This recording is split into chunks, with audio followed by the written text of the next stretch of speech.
right, so we wanted to address 3 tips for back squatting specifically, and I think Nate had a good one to start off with. Okay, so to improve performance on the back squat, when we fail back squats or even front squats, generally what happens is our quadriceps cannot take the load anymore. So you're in the bottom of the squat, you start to come up, oh no, my quads can't do it. And so what we do is shift the load. So the bar doesn't actually have to go higher, but now I'm putting more load through my glutes and my low back and my upper back. My quads are in a stronger position, and now I can stand up out of it.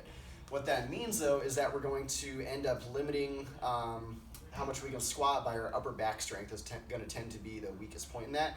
And so you're going to collapse at your upper back, bar is going to roll forward, or if you have a front squat, you're just going to lose the bar forward.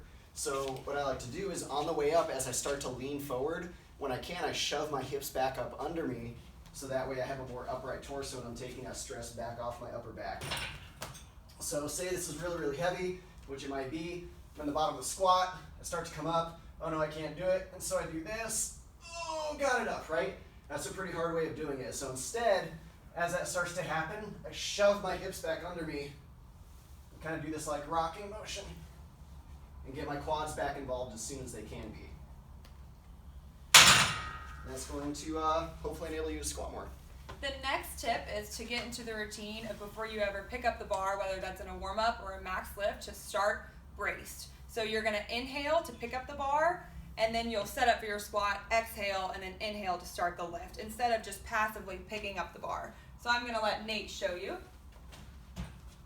So he's going to inhale, get ready for his max lift, pick up the bar, exhale, inhale again, and start the lift. Great job, Nate. So that way, before anything even starts, he is mentally and physically ready, and he's braced. Absolutely.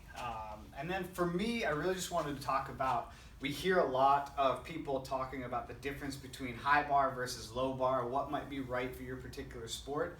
I do agree that high bar back squatting probably relates more to, say, CrossFit / Olympic lifting, and low bar might just translate more into, say, powerlifting as a general rule. But it really doesn't matter. Unless you are going to compete at a high level at your sport, even then it might not matter. Really what matters most is what's comfortable and what allows you to move the maximum amount of weight possible.